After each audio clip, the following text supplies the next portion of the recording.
You are attacking our news organization. Not you. Can you give us a chance? Your organization You are is attacking terrible. our news organization. Your organization Can you give us a is chance terrible. to ask a question? We have basically a liberal heckler who snuck in here today. These newspapers and the media are totally dishonest people, folks. Remember that. Contrary to the false and dishonest reporting of the liberal media. Yeah, I think the media is the opposition party in many ways. I think CP should stop acting as the communications arm of the PMO. You know, when I look at the media, how one-sided it is, how biased it is. Well, first of all, your question was typical of CBC, biased again. You are attacking our news Okay, organization. now we're back to the beginning. I just want everybody to appreciate what we're looking at right now. This is a tweet video that the Liberal Party put out yesterday.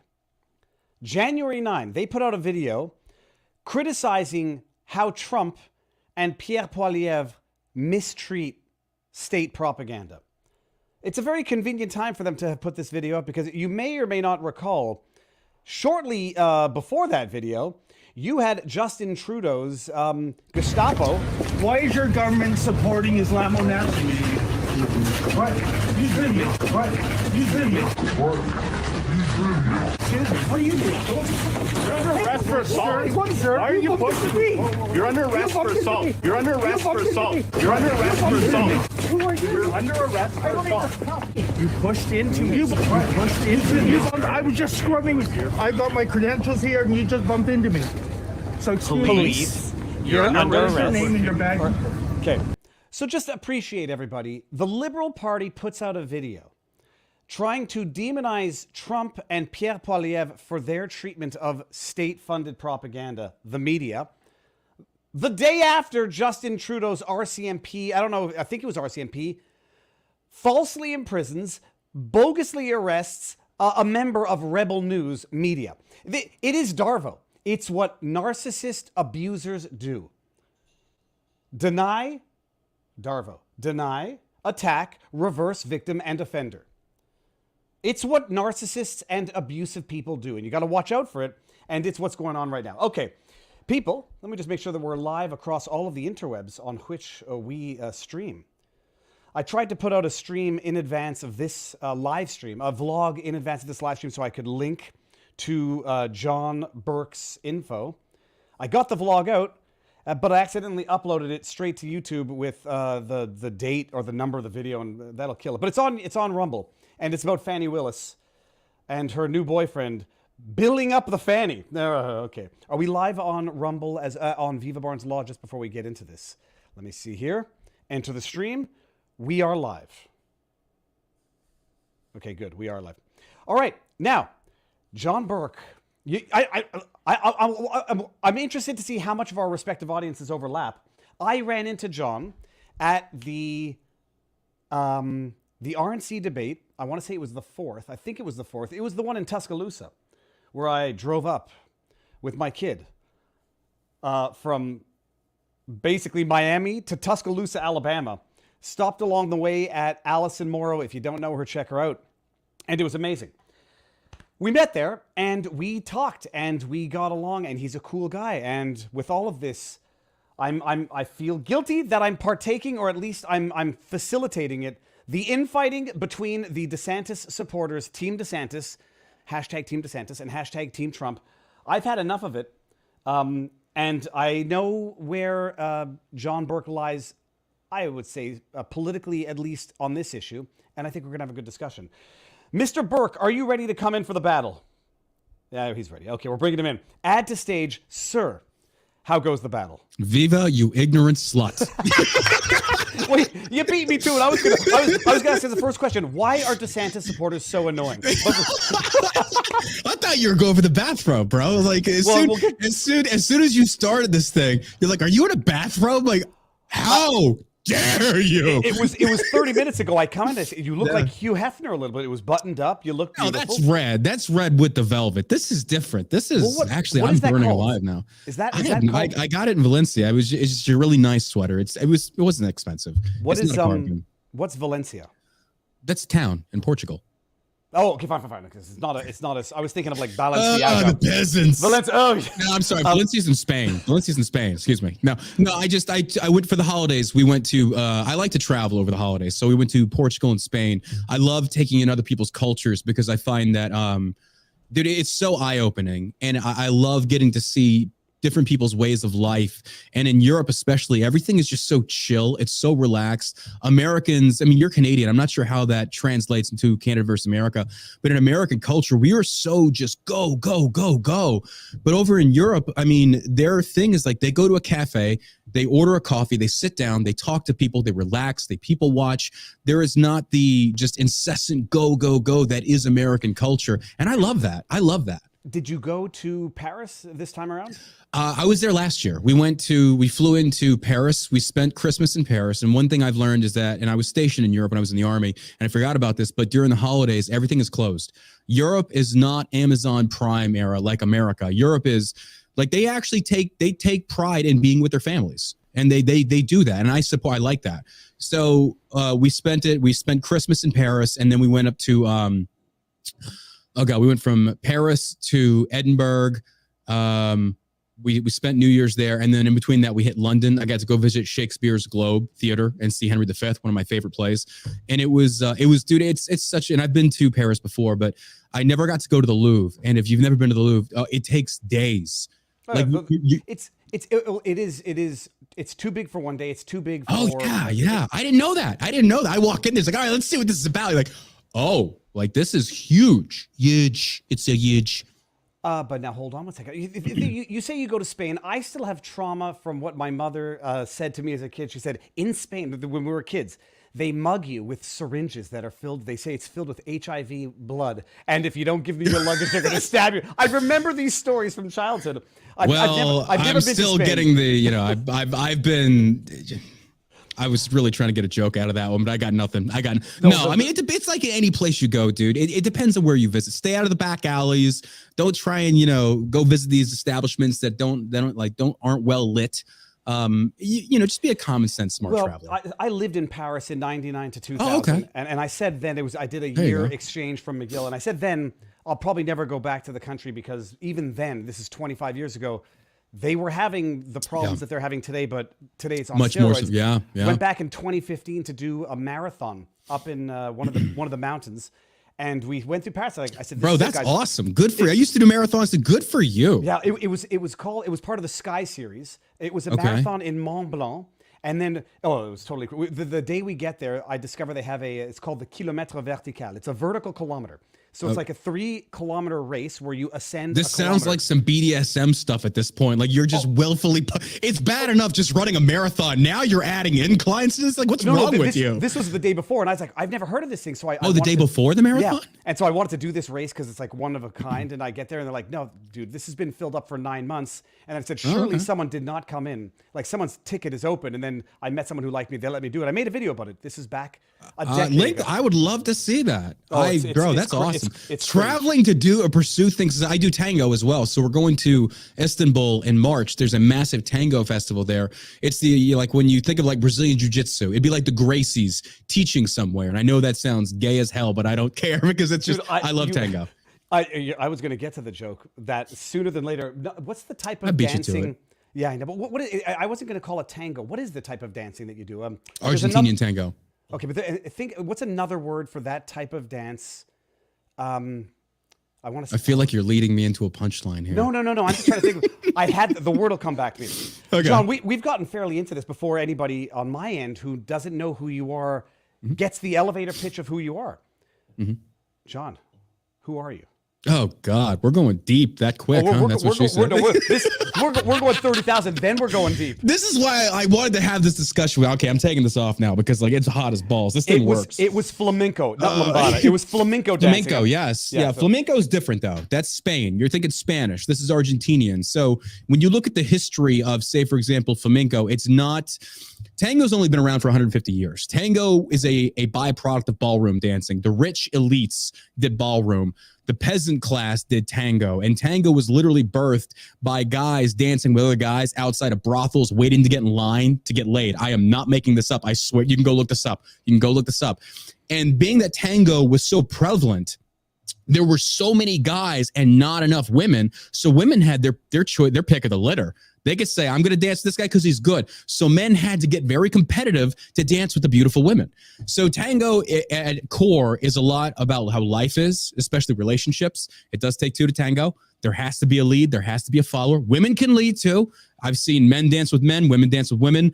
It's really up to you. It goes back from, again, the origins of tango. But flamenco, that's a true Spanish, and that's way older than tango. So there you go. Okay, and now the tango it is tango that I've seen you doing on Twitter is with your significant other. That's my fiance Sheila. Yeah. Okay, and I met her. You did, yeah. You met Sheila there. When I didn't know who you were. I'm stepping up to the Rumble booth to go do my spiel, and then I see this like fray hair, and it's like, oh, I thought it was black. I swear to God, dude, I saw your logo, and for some reason, I'm thinking you're black, and then I see you. I was like, is that the same guy? And I was like, oh, okay. This was an internal discussion we had at Team Viva when we launched that. It's like, am I going to get accused of blackface in that avatar? No. I said, I don't care at a given point. I'm not even going to have these thoughts in my head. No, dude, no. That's on me because it's a blackface with the glasses, but it's just a logo. It's not. You're not doing blackface. But no, I don't. I'll say this right off the bat. I don't consume other people's content, and it's not because I don't like it. I will go to certain people's channels to see what they have to say about an issue. I have watched yours since I've met you, and there's actually it's horseshoe theory with you and I, as with I think many of the people out there, we agree on, I'd say like 95% of most things, but there are some minor things that we do disagree on. But I also feel like that's why the media tries to capitalize on that to drive even further wedges. Because honestly, they're not politically oriented. What they're focusing on is ad rev. And as long as they can keep the divide, as long as politicians can keep us arguing over that 5%, well, then there's a need for politicians. There's a much stronger need for that. But you're a Trump guy. I'm a DeSantis guy. So a little bit about who I am. I'm a constitutionalist, Ben. You're not going to find me defending DeSantis when I don't agree with him. You're not going to find me defending Trump blindly. I refuse to do it. I used to be. I voted for Trump twice. I used to do that. But I feel like if you're just honest with yourself, if you're honest with your audience, and you say, look, we don't have to assume the political identities of those that we're voting for. We can still stand true for true constitutional values. And when DeSantis says something I don't agree with, I'll be the first one to tell you is like, I don't care if people don't follow me. I genuinely don't care. I'm on an Instagram tirade right now. I tell people this is where I stand, and it's the founding document. It's the Constitution. And if DeSantis sways from it, he loses my support. Trump's veered from it. I can't support Trump. So I just actually want to go back to one thing where you said, you mentioned it to me in person, like where you don't consume other people's content. And for those who are not in the realm, it's an interesting thing. Like I had never thought of it that way before, but you don't want to get influenced by what other people think. Yeah. And so when you end up watching, I don't know, say any given one, there's a certain part of you that is going to absorb like that. Like smart dudes like yourself, I could easily watch your stuff like, oh yeah, no, I agree with that. Like, but do I really agree with it? But it's good to have these conversations though, because I like the fact that number one, you're not stupid. You don't make it as far as you do and be intellectually stupid. I mean, you know what you're doing. So when I have these types of discussions, you can ask Sheila. Like I told her this morning in the gym, I was like, I'm a little anxious about this discussion. It's like, because this guy is not an idiot. He is going to make me question what I believe and why I believe it. But I've done that. And it's like, I feel like we see things differently on some things. No, does it mean I hate you? It's like, that's why you're an ignorant slut and I hate you and I want you dead. I mean, no, it doesn't mean that at all. I'm wondering how many people. Not a lot of people get that reference, by the way. I was going to say, like, so not a lot of people watched SNL back when it was funny. And that's like the late 70s, early 80s. First of all, how old are you? Oh, bro, I'm only 39. I know, you're young. Okay. That goes to prove, though, that great comedy that has not been influenced by this woke Marxist nonsense transcends time because it's funny. It's funny. We should laugh at this. Absolutely. I mean, the greatest of SNLs, for those who are on DVDs or remember even VHSs, it's the funniest stuff of all time. Who was your favorite? Well, I mean, I'd say Adam Sandler, but that's just because I'm a little partial. But Chevy Chase was one of the greats. And Eddie Murphy. You see, I don't know, man. Like I thought Chevy Chase's comedy is a lot like Bill Murray's. It definitely has its own niche, but I don't think it's enough to kind of like have this nucleus to build around. Like I liked the Chris Farley's, but I guess that's maybe because I'm more animated comedy.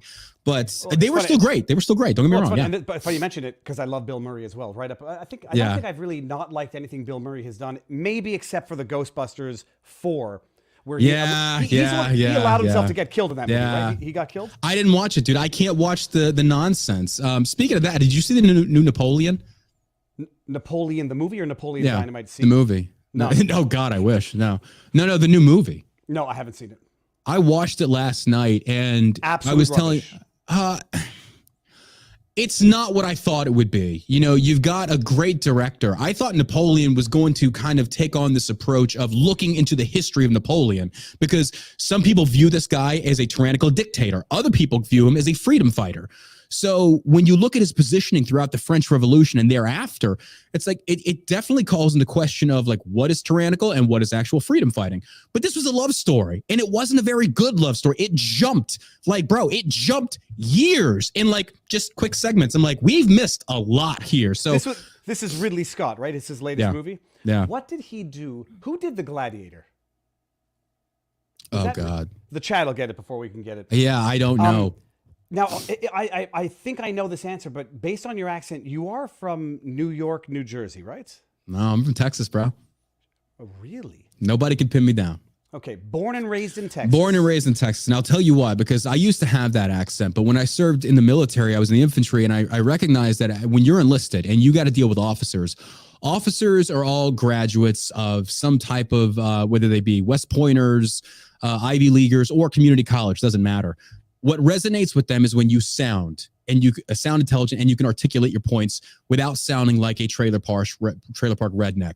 That's one thing I learned, that you've got to be able to do that, to speak their lingo, for them to actually listen to anything you have to say, even though the things that you're saying make freaking sense because it's through experience. But yeah, but no, I grew up, I did spend summers up in New York with my family. Okay, so born and raised in Texas, what did your parents do? Mom was a daycare provider. She still is. Dad, he was an Air Force veteran, and then he worked for Boeing, truck driving. I didn't really know my father very well. He left when I was like 5. So I was the latchkey kid generation, to where, you know, you come home from school and your mom would say, you know, latch the door till I get home from work on my second job. So my mom definitely worked to put food on the table. I respect her for that. But it was a broken home. Very, very, very broken home. How many siblings? Just one, my older brother. So one older brother. Parents get divorced at a young age. Do you have any recollection and any memories of the nature of the relationship before the divorce, or none whatsoever? Oh, just not happy. I feel like is this like on the couch with Frey? Dude, do you know who Tyler Fisher is, the stand-up comic? You've undoubtedly, he does an amazing Jordan Peterson accent. He's on Twitter. Oh, Jordan Peterson. Holy crap. Hold on. Listen to this. Let me hear your opinion on this one. I'm going to close my eyes. So it's a lot like lobsters. You know, you're out there and you got to be an alpha male. So that's what we're doing here. That's Jordan Peterson. That's actually it's not terrible. And you actually have some of the demeanor of Ty Fisher as well. Yeah. Ty Fisher does. I would say that's intentional, but yeah, we both know it's not now. No. I kind of do all this stuff, Viva. I'm all about the freedom. You know, just mention some oil on your channel. I'm going to invade it for freedom, baby. Look out, Dick's got a gun. The chat says pretty good. Thank you. And then one person says me. So your dad was in the military. Yeah, Air Force. You grow up. I mean, look, what's childhood in Texas? Yeah. We're not going to spend an hour on this. But it's fine. Texas, it's fine, brother. What did you study, and how do you end up in the military? Oh man, from a young age, I'd always wanted to be a soldier. I think it was like that proverbial rite of passage into becoming a man. You know, the young boy wants to. You know, my father would take me to the Blue Angels air shows. I'd see the Vietnam traveling. What would you call them? The static displays. I'd see the punji pits, the dog tags, the M16s, the helmets, the grenades. It's like, yeah, it's like freedom. And it definitely signifies in my short 40 years how I used to believe that. I've changed my tune, because I did, like I said, I did 13 years in the military. I did 4.5 years in Iraq and Afghanistan. I served in the worst places imaginable. And I'm one of those veterans that looks back and I feel lied to by the government. I feel lied to as the fact of saying there were no weapons of mass destruction. Do I think what Saddam was doing was horrendous? Absolutely. But if I was to rewind and say, wait a minute, but that's not our business. That's why I'm more of a libertarian these days. I don't like having a strong foreign policy in the sense of getting involved where democracy is supposed to be at stake. We saw that with Vietnam. We were lied to by the government by saying there was a spread of communism, which it was, but that's not our business.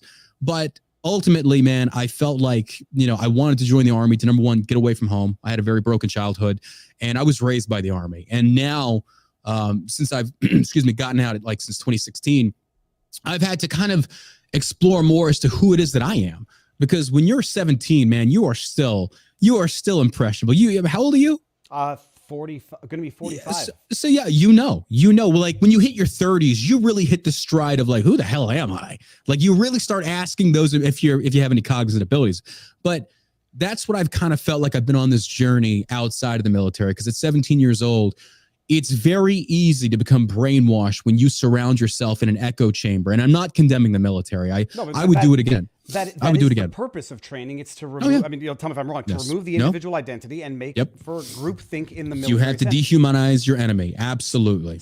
You get in at 17 and you do 13 years. Is that 13 years full time? Mm-hmm. Yeah. It wasn't part time, man. 13 years. So you're getting out, you're turning 30. And I'm not saying this with any. No, bro. You're not going to offend me. Go ahead. I'm not like that. You're turning 30. You've never had a job outside of the military. So let me back up on that one. I don't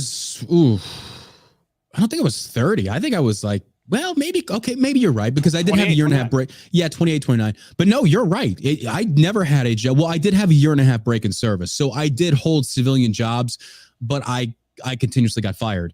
But not for the reasons that you think. The reasons were kind of like the mission came first. So I work for a railroad company that does stenciling on the side of train cars and welding. And back then, and still even more so today, like OSHA was like draconian, like the Nazism of OSHA.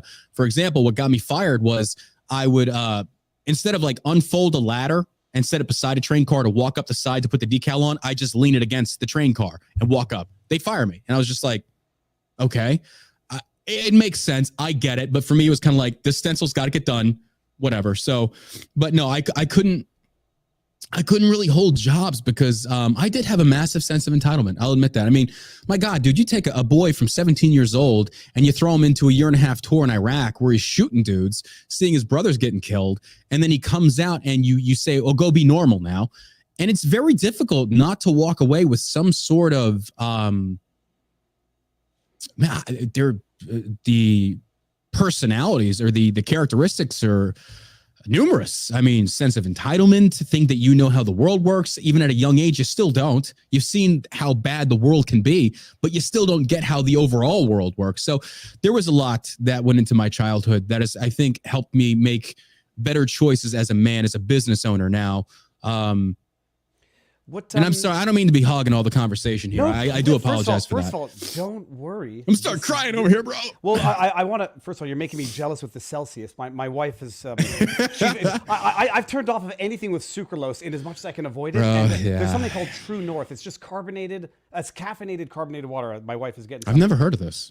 True North. It's just carbonated water with caffeine. It's fantastic. Flavored carbonated water with caffeine, a little bit of nutrients. Okay. What did you do in the military? Were you infantry? Infantry. Mm-hmm. So you are. Everybody always wants to ask that question of cops and whatever, but you are seeing the shit of the shit. Like it's there's no more embedded than infantry. No, that's what I wanted though. Like I felt like, because I originally went to the Marines first, and they couldn't guarantee me infantry. They said when you pass boot camp, you meet the needs of the Marine Corps, and I was like, no, because I don't want to go through boot camp and then be a cook. I'm not knocking cooks. It's not my job, though. It's not what I wanted to do. I wanted to actually squeeze the trigger. And again, I was, you're young. You want to become a man. You want to seek the approval of others. And that's why I picked infantry. The Army was kind of like, hey, we'll give you infantry over here. It's like, okay. And that's back when it was like 212 ways to be a soldier. So it was 2001. And bro, would you believe me if I told you I flew out of New York on 9/10? I flew out of New York the day before. I think I told you the story. Yeah, you told me this in person. Yes, the day before 9/11 of the 9/11, 2000. Of 9/11. I'd enlisted before.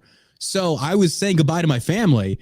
And then sure enough, God's like, I got a plan for you, Burke. You just don't know it yet. So the World Trade happened. And I was like, wow, I guess I'm not going to a peacetime army anymore. So it was, yeah, man, I served in places like Fallujah, El Najaf, Baghdad, 17 months our first tour. And then I got out for a year and a half, got married, had my children, and at a very young age, because my Southern upbringing was you get married young, you have children, you work, and you die. So that's why I encourage people. It's like pump the brakes, live some life, experience who it is that you are, make sure this is what you want. There is no rush. You do not have to have children young in life unless you absolutely want it. That's fine. But then I got out. I went back in. I went to the 504th Military Intelligence Battalion at Fort Hood as an infantry guy. They deployed me with them as a personal security guy. So they'd go out there and run sourcing. And so I got some behind the scenes look at how military intelligence operates, and not in the aspect of like, oh, it's such an oxymoron. Like, I saw how the bread was made, and it was very interesting. It was very in depth, and a lot of stuff that I don't want to say I can't talk about. I just don't want to talk about it because I feel like that would give away a lot of trade secrets. But there are things that they operate by, or they do, that it's like, wow, it's very alarming to see that you can do this to the enemy. But what happens when you turn this on civilians? And I know they do that. So it's just one of these issues that when people think that the government is not spying, when they think the government does not have the ability to tap into your cell phone, oh, bro, they're 10 leagues ahead of you. They're 10 leagues ahead of you. So yeah. Let me ask, I've never actually asked anybody this way. You undoubtedly have one specific distinct memory that stands out when you think of your 13 years in service. Oh God, no, I'd say there's many. And you know what's weird about that? It's the bad ones. You'd think that we'd cling to the good memories. And there are some, but I think a lot of them are kind of coupled with bad. So it was most of them were firefights, like really, really bad fight. Like if you've watched The Hornet's Nest, that's about us. It's a movie that came out. Restrepo wasn't about my unit. It was about, and this is how crazy it is, brother. Like the Restrepo was about this combat outpost in the Korangal Valley in Afghanistan. It was dubbed the world's most deadliest valley. And when Restrepo came out, I want to say this was in like 2007, 2008. And nobody really knew about Afghanistan. Everyone knew about Iraq. Everyone was talking about Iraq, Fallujah, Baghdad. Afghanistan was like akin to the Korean War, the forgotten war. Nobody really knew about it. And then Afghanistan, really, you start seeing some casualty numbers rack up and like, wait, what's going on in Afghanistan? So Restrepo comes out, and I was in the 101st Airborne.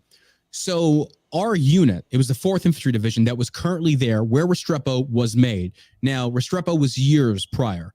It was 2007, 2008. Then 4th ID relieved them. And then we relieved 4th ID, just to give you that so you have context from what I'm about to tell you. Our 4th RD people said, watch Restrepo, the documentary about the people we relieved, to see what you're walking into. Brother, I'm not lying. I watched that movie, and this is after 3.5 years of fight in Iraq. I watched that movie, and I looked at my wife, and I was like, I'm scared. I was like, have you seen that scene in, oh God, it's so weird that we're referencing movie culture, but there's so much truth to this. The only 2 war movies I can think of offhand that I've seen, Black Hawk Down, Saving Private Ryan. We Were Soldiers? We Were Soldiers, yes, but with too Mel long Gibson. ago. Yeah, well, there's a scene in there where they're literally, it's the hype up to the Adrang Valley. You see all these guys that have all this combat experience saying, this is like nothing we've ever seen. We're walking into something we've never ever seen before. Like the North Vietnamese army should not be underestimated. This is a very, very deadly enemy. It was the same for the Taliban. I would never disrespect the Taliban in the sense of saying, there isn't. No, these are the generational fighters that Alexander the Great couldn't even conquer. Napoleon. Nobody can conquer these people. So for Americans to walk in there with this just uppity of like, well, we're Americans. The things that crippled Americans over there is that it was our own rules of engagement. They're not fighting by rules. We were literally the British redcoats in the American Revolution. We are out there walking clear as day with uniforms on, and they're not. So you can't fight a fair war in that manner. And that's why I always say war isn't fair. And until America adopts these policies of getting into the dirt and saying, look, I like Patton's Third Army approach. We're going to blitzkrieg your ass until submission, and then we'll be fair. But after that, like what Israel's doing in Gaza, that's war. That's war. It's exactly where I was going for 2 reasons. Yeah. One of which is talking about a generation of militants brought up literally in death, living in tunnels. The sole purpose of life is death, to kill, versus Israeli soldiers who love life, love family, and that's already sort of not an imbalance on the conflict scale. Yeah, but then also hold one to standards of ethics. I know, and yeah, another I not know to. that. Yes, how unfair is that? And that's why I try and make people understand. It's like, look, when war gets put on the table, what you need to understand is it's not rules. This is anarchy. This is chaos. That's what war truly is. So if that's what you want, you can't pearl clutch when women and children are getting killed in the crossfire. That's what happens. So, and I don't want to go down the Hamas thing, but I'm just saying that war should be avoided at all costs. It should be the last thing. It's two things. Actually, the idea of rules of war where you can't shoot the parachuters or the paragliders in the sky, but you have to wait for them to touch down before you can shoot them. Rules of war. Fuck that. That's stupid. It's like, shit, dude, that's the enemy. Like, shoot him. It's never made any. Oh, no, let him get in a better position to attack me so that it makes it harder for me to defend. Oh, bro, but then you're arguing the Rommel stance, which Rommel was the same way. The Desert Fox in World War II. Rommel had a code, and he actually wasn't a Nazi. Rommel was the master armored fighter. Like Patton wanted to go at it with Rommel. Patton, if you look at the history of Patton, Patton was one of those guys that he did have a code of ethics and honor on the battlefield. You can, when you talk about something like that, I think of like the English. I think the British, like, I say, we shall take the field at no later than 1300 at 3 bells, open fire, and then be done for tea. That's how they had a standard, and it's respectable. But if I want to win, bro, I'm murdering you by the bushels. That's what Patton believed in, is that we're going to grease the tread of our tanks with their intestines and we're going to murder these sons of bitches. Rommel was different. So it's like, which methodology do you subscribe to? Ultimately, the victors tell the tale. So who's going to win? You come out of the war, you come out of your experience feeling like you've been lied to, and this is where I take some issue with some people online. Even with military experience pushing go to war in Ukraine, etc. Oh God, no, I'm against the war in Ukraine. Senator Duckworth lost both of her legs in Iraq. Is that? And I know you're talking about. Yeah. At one point, she puts out a tweet, and it's let's go to war in Ukraine. And I said, hey, send your kids. Don't be a coward. There you go. Yeah. And then someone says to me, she lost both of her legs in Iraq. Let me push pause on this real quick with me. Brother, just because you're a veteran does not mean you know what the fuck you're talking about. So if you want to bash veterans, you have the clearance by me. You go the fuck ahead, dude. No, because I've seen veterans like McCain. I've seen veterans like Kitzinger. It's like, what the fuck are you on about? Like, you want to send our kids? It's like, you just got done fighting this global war where we were lied to, and now you want to get us involved in more nonsense? Like, that's a Putin issue. Well, and we can go in the rabbit hole, but I just want you to know, you're not going to offend me. You want to criticize a veteran, bro, you go right the fuck ahead. You deserve it, absolutely. It's not criticizing a veteran in their capacity as a veteran. It's what they say. They don't get a pass on bad politics. Yes. And Duckworth lost both of her legs in Iraq. And you want to send more people to have that happen in Ukraine. Okay, hold on, I'm going to cough for 1 second. Now, I'll call for you. No, I tell you, I'm hacking stuff up too, brother. Oh, dude, I go to Canada, I get a sinus infection. The sinus infection is over, but I got some lingering whatever. That's what you get for going to Canada. Yeah. I'm playing, bro. I do want to visit Canada. I do want to visit Canada because I've seen how beautiful it can be up there. I feel guilty saying it. Every time I go back, I'm nervous because I don't know if I'm going to get locked up, have a bank account frozen, whatever. I no longer feel comfortable going back to Canada. Well, I didn't know you covered the trucker protest. Kudos to you, by the way. Because I thought that whole thing, and by the way, I do agree, the thing you've been hitting on as far as the arresting of the journalist for bumping in, I'm like, dude, that's why I say I agree with you on so much stuff out there. It's like, no, this is fascism. That is the very definition of fascism. It's exactly like that. It's the episode of The Simpsons where Krabappel was just looking for a reason to give everyone detention so she could turn them into meat pie and drop the pen. Detention. The cop goes like this. Arrest. Now, but hold on. Before we get into the thick of it, I'm ending this on YouTube. Ending on YouTube. Come over to Rumble, and here's the link, because the first thing we're going to do, John, I said I'm going to try to not convince you that I'm right, but at least have the discussion on the Roger Stone. The Roger Stone. See you next Tuesday. So everybody, come on over to Rumble. I'm ending on YouTube in 3, 2, 1.